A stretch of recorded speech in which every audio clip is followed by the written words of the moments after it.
दोस्तों नमस्कार। कैसे हैं आप लोग? उम्मीद करता हूं कि आप लोग सही होंगे, स्वस्थ होंगे, अपने परिवार के साथ आनंद से होंगे। आपका बहुत बहुत स्वागत, अभिनंदन। अभी हाल ही में प्रधानमंत्री नरेंद्र मोदी 2 दिन की लक्षद्वीप की यात्रा पे गए। कुछ प्रोग्राम्स थे, उनको अटेंड करना था, कुछ योजनाएं थी, उनका लोकार्पण करना था, वो किया। इसके बाद उन्होंने वहाँ जो बीच है वहाँ पर टहले, समुद्र में तैरे भी। ये तस्वीरें आपने देखी होंगी और इन तस्वीरों के जारी होने के बाद बहुत एक तरह से भूचाल आ गया। सोशल मीडिया पे ये तस्वीरें बहुत वायरल होना शुरू हुई, आपने भी देखी होंगी। इसके बाद हमारे देश में जैसे कि एक लेफ़्ट लिबरल लॉबी है जो हमेशा प्रधानमंत्री मोदी की जो कमियां हैं या बेकार की कमियां हैं, जो कमियां होती नहीं हैं लेकिन कमियां निकालनी होती हैं तो वो निकालते हैं। इसमें कुछ पत्रकार भी शामिल हैं जो प्रधानमंत्री मोदी को दिन रात लेके कोसते रहते हैं। इनमें से एक पत्रकार हैं अजीत अंजुम। इनकी भी आप वीडियो देखिए। ज़्यादातर वीडियो में ये दिन रात प्रधानमंत्री को पानी पी पी के कोसते हैं।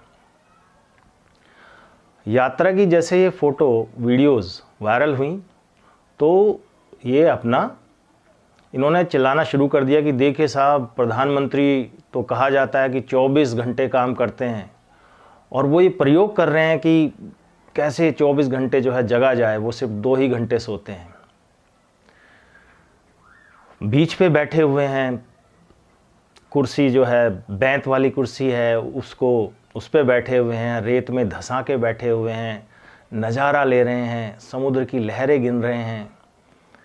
तो इस तरह से इनका विलाप जो है अजीत अंजुम का ये शुरू हो गया। अब कोई इनसे पूछे कि साहब, क्या प्रधानमंत्री छुट्टी नहीं ले सकते? क्या प्रधानमंत्री समुद्र के किनारे नहीं बैठ सकते? ये जो आप टाई वाई सूट बूट पहन के जो वीडियोस बना रहे हैं, अब आपसे कोई कहे कि साहब ये तो आप जो है ना सूट बूट टाई पहन के ये वीडियो बना रहे हैं, तो तफरी कर रहे हैं कि वीडियो बना रहे हैं? क्योंकि इनके हिसाब से प्रधानमंत्री वहाँ किसी काम से नहीं गए, वो सिर्फ तफरी करने गए। लेकिन उसके बाद इनका प्रधानमंत्री मोदी का एक वीडियो और आया जिसमें उन्होंने कहा कि भाई जो लोग हैं जो बीच पर या जो द्वीप हैं उन पर जाने का अगर शौक़ रखते हैं तो उनको एक बार लक्षद्वीप में ज़रूर आना चाहिए। इतनी सुंदर जगह है कि आप इसको एंजॉय करेंगे। तो एक तरह से उन्होंने लक्षद्वीप को लेके टूरिज़्म को बढ़ावा देने के लिए ये कदम उठाया। ये पहली बार नहीं है कि नरेंद्र मोदी ने टूरिज़्म पे जोर दिया हो। उनके बहुत सारे भाषण ऐसे मिल जाएंगे और जिनमें वो कहते हैं कि भारत में इतनी सुंदर जगह है, इतने डेस्टिनेशंस हैं टूरिज़्म को लेके कि लोग जो है उनको वहाँ जाना चाहिए। इससे टूरिज़्म को बढ़ावा मिलेगा, इससे देश की इकोनॉमी मजबूत होगी। तो इस तरह से, और वो जहाँ भी जाते हैं खुद वहाँ भी आप देखिए, वो जिस भी फंक्शन में जाते हैं वो अपने आप में एक इवेंट हो जाता है। वहाँ के टूरिज़्म को प्रमोट करने के लिए वैसी ड्रेस भी पहनते हैं, वहाँ के कल्चर को भी दिखाने की कोशिश करते हैं, तो वो अपने आप में एक इवेंट हो जाता है। लेकिन अजीत अंजुम ने ये नहीं बताया कि भाई वो छुट्टी पे नहीं गए। वो इसके अलावा जो लोकार्पण उन्होंने किया जिन कामों का, उसका उन्होंने वीडियो में कोई जिक्र किया ही नहीं।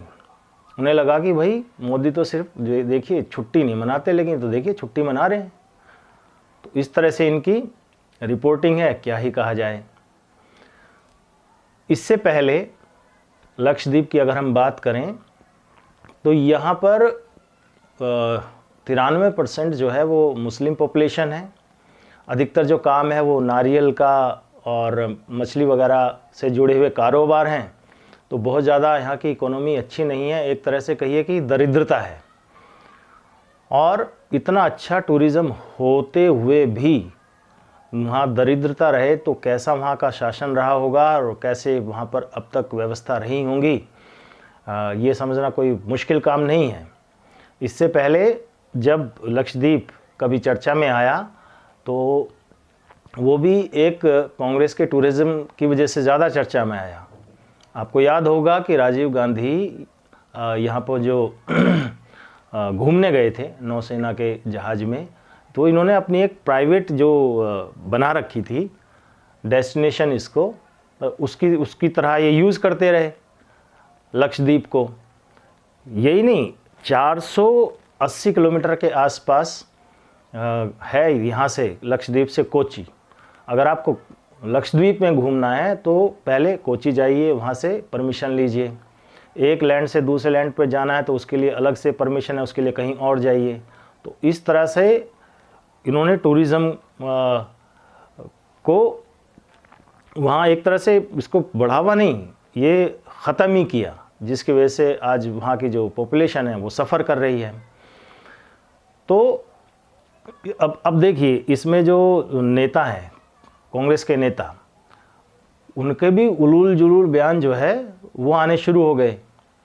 सुप्रिया श्रीनेत हैं, वो ट्वीट करती हैं कि देखिए ये तो जो है बच्चों की तरह तैर रहे हैं, स्कूबा ड्राइविंग या स्नॉल्टिंग जो उसको बोलते हैं वो कर रहे हैं, है ना, ड्रेस पहन के कर रहे हैं और वो लगा के नली, इस तरह से वो कर रहे हैं।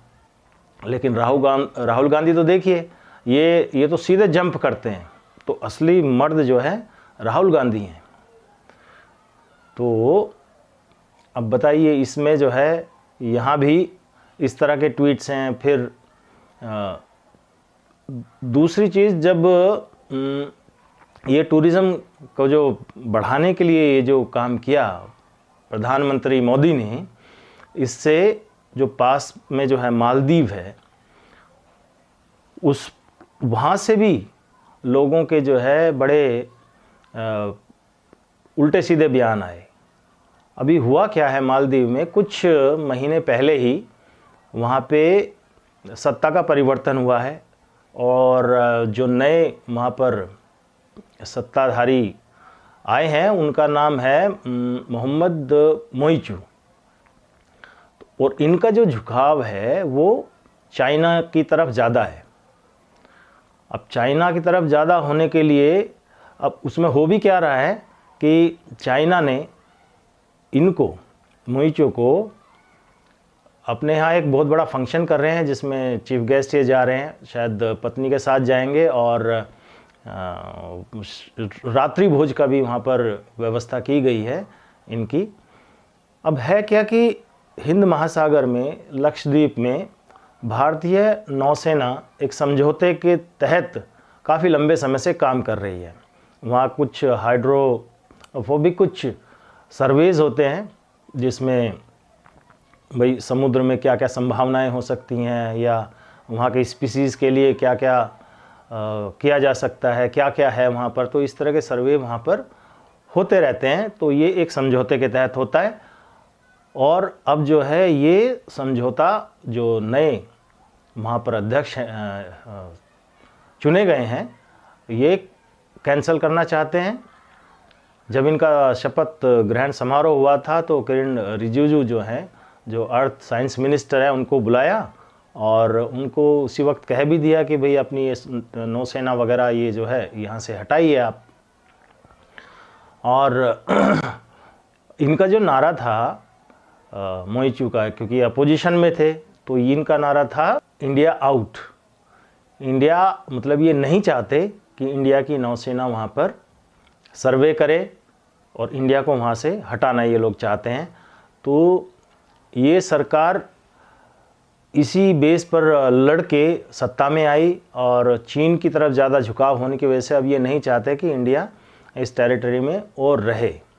उधर चाइना है, वो तो चाहता ही है कि भाई हिंद महासागर में उसका इंटरेस्ट है स्पेशली। तो ऐसे ही उसने श्रीलंका के साथ भी किया, वहाँ पर भी अपना प्रभुत्व जमाने के लिए। उसके बाद फिर इंडिया ने श्रीलंका की हेल्प की कि ये इनका जो है वो इंटेंशन समझते हैं, इंडिया भारत इस बात को समझते हैं, और जो चाइना की जो पॉलिसी है उसको भी समझते हैं कि भाई आखिर में फिर भारत के लिए ये एक तरह से सिरदर्दी होगी। लेकिन जो चाइना की तरफ झुकाव करने वाली जो लॉबी होती है, या जो ये जो वामपंथी जो सोच होती है, इनका झुकाव जो है वो रहता है चाइना की तरफ, चाहे उसमें नेता हों या पत्रकार हों। तो अधिकतर जो है उनको भारत और भारतीयता से या उसके प्रमोशन से कोई ख़ास लेना देना होता नहीं है। अब प्रधानमंत्री मोदी ने जब से ये वीडियोस जारी किए और टूरिज़्म को बढ़ावा देने की बात कही, तो कुछ वहाँ के नेता हैं मालदीव के, तो उन्होंने भी बड़े उल्टे सीधे बयान देना शुरू किया। उसमें एक नेता हैं मोहम्मद रमीज़ करके, इसी प्रोग्रेसिव पार्टी ऑफ मालदीव्स, जो जिसमें मौचू जिसके अभी चुने गए हैं प्रेसिडेंट, उसी के एक नेता हैं। तो ये भी कह रहे हैं कि नहीं भाई, तुम compete ही नहीं कर सकते हो, इंडिया कितना ही चाह ले लेकिन मालदीव्स को compete नहीं कर सकता। उसमें जो है तुम्हारे जो होटल्स हैं या और भी इस तरह की चीज़ें हैं, उनमें गंदगी है और उसमें अभी भी कॉकरोचेस हैं और हमें आप compete नहीं कर सकते। दूसरी एक नेत्री हैं इसी पार्टी की, मंत्री भी हैं वो मालदीव में, उनका नाम मरियम सोइना कुछ ऐसा ही नाम है। तो वो भी मोदी को जोकर तक उन्होंने कह दिया और इज़राइल की कठपुतली कह दिया। तो इस तरह से ये सब चलना शुरू हुआ। अब मालदीव करता क्या है टूरिज़्म को बढ़ावा देने के लिए, आपने देखा होगा ऐसी बहुत सारी तस्वीरें आपके सोशल मीडिया पे भी आती होंगी, जिसमें बॉलीवुड की एक्ट्रेस हैं जानी मानी, वो मालदीव जाती है और वहाँ पर छुट्टियों की या वो जो वैकेशन सेलिब्रेट कर रही हैं उसकी फ़ोटोज़ वीडियोज़ वो वहाँ से डालती हैं। और इसमें लक्षद्वीप बिल्कुल बराबर में होते हुए भी टूरिज़्म के मामले में इतना पिछड़ा हुआ है, और मालदीव की जो इकोनॉमी है वो मोस्टली 80% जो इकोनॉमी है वो टूरिज़्म पे डिपेंड करती है। ये कितना ही कहता रहें कि भाई हमें जो है अगर मालदीव नहीं आएंगे इंडियन तो हमें कोई फ़र्क नहीं पड़ेगा, क्योंकि ये तो खर्च ही करते हैं $970, जबकि हम यूरोपियन जो कस्टमर्स होते हैं, जो टूरिस्ट होते हैं, वो $2400 खर्च करते हैं। लेकिन प्रधानमंत्री के इस कदम से एक तरह से जो मालदीव की इकोनॉमी है आगे आने वाले टाइम पे बहुत बुरी तरह से अफेक्ट होने वाली है। और जिस तरह से काम चल रहे हैं लक्षद्वीप में, जैसे वहाँ पर फाइबर जो ब्रॉडबैंड है उसको बिछाया जा रहा है, या वहाँ पर होटल्स या रिजॉर्ट्स बनाने की योजना पर बड़ी तेज़ी से काम चल रहा है। और इसके अलावा ये जितने सी प्लेन्स हैं या आप कहिए 20-30 सीटर जो प्लेन्स होते हैं जो टूरिस्ट को ला सकें ले जा सकें, तो उसकी व्यवस्था की जा रही है। तो इस तरह से एक टूरिज़्म इंडस्ट्री के रूप में इसको देखा जा रहा है, उसी तरह से इसको प्रमोट किया जा रहा है। और प्रधानमंत्री मोदी इसके एक तरह से ब्रांड एम्बेसडर बन गए हैं। आप मालदीव कितना ही अपना बॉलीवुड की हीरोइनों से अपना प्रमोशन करवाता रहे, लेकिन प्रधानमंत्री मोदी ने जो टूरिज़्म को बढ़ावा देने के लिए लक्षद्वीप का प्रमोशन किया है, ये अपने आप में अद्भुत है। और आने वाले समय में इसके अच्छे परिणाम देखने को मिलेंगे, ऐसी उम्मीद है। बहुत संभावनाएं हैं लक्षद्वीप में भी। और ये वीडियो जारी होने के बाद में बहुत सारी जो बुकिंग्स हैं मालदीव्स में टूरिस्ट की, वो धड़ाधड़ कैंसिल होना शुरू हो गई है। और एक और ट्रेंड चल गया है मालदीव्स को लेकर के, हैशटैग मालदीव्स, तो लोग अपना ट्वीट कर रहे हैं, रीट्वीट कर रहे हैं। तो अब प्रधानमंत्री मोदी को चाहिए कि वहाँ पर कुछ रेस्ट्रिक्शंस जो पहले लगाए हुए हैं, मोदी गवर्नमेंट को चाहिए कि उनको हटाए। जैसे कि वहाँ पर शराब को बैन किया गया है, भाई इससे जो है जो, क्योंकि मोमडन पॉपुलेशन ज़्यादा है तो वहाँ पर शराब को बैन किया गया कि इससे जो है भावनाएं कहीं आहत ना हो जाए। भाई कोई उनको पिलाने थोड़ी जा रहा है या कोई ज़ोर ज़बरदस्ती थोड़ी कर रहा है। जो टूरिस्ट लोग बाहर से आएंगे, ये जो लिकर जो है वहाँ अगर बैन रहेगा तो इससे टूरिज़्म अफेक्ट होगा। तो इसकी बहुत ज़रूरत है कि वहाँ पर इस बैन को हटाया जाए, साथ में सिक्योरिटी की वहाँ पर व्यवस्था की जाए। बाकी व्यवस्था तो हो ही रहे हैं, तो सिक्योरिटी भी वहाँ पर अच्छी रहे ताकि टूरिस्ट जो है वहाँ सेफ फील करें। और बहुत सुंदर लोकेशन है, बहुत सुंदर डेस्टिनेशन है, जैसे कि फ़ोटो और वीडियोज़ में आप लोगों ने देखी भी होगी। और उम्मीद है कि जिस तरह से, जिस स्पीड से वहाँ पर काम चल रहा है, उस स्पीड से वहाँ पे काम अगर चलता रहा तो बहुत जल्दी ये लक्षद्वीप जो है एक मेजर टूरिस्ट डेस्टिनेशन के रूप में सामने आएगा। तो ये है मोदी का जो विज़न है, और इस विज़न को पूरा करने के लिए वहाँ पे जो एडमिनिस्ट्रेटर हैं पटेल, तो वो भी इसमें बहुत अच्छे से काम करेंगे, उनको अच्छा एक्सपीरियंस भी है और मोदी ने उनको जिम्मेदारी दी भी है। तो उम्मीद है कि बहुत जल्दी जो है एक बदली हुई तस्वीर लक्षद्वीप की देखने को मिलेगी, जहाँ पर बहुत टूरिस्ट जा रहे होंगे और इकोनॉमी जो है लक्षद्वीप की एकदम बूस्ट होगी। आप हमसे जुड़े, वीडियो देखने के लिए समय दिया, इसके लिए बहुत बहुत आभार, धन्यवाद। जय हिंद, वंदे मातरम।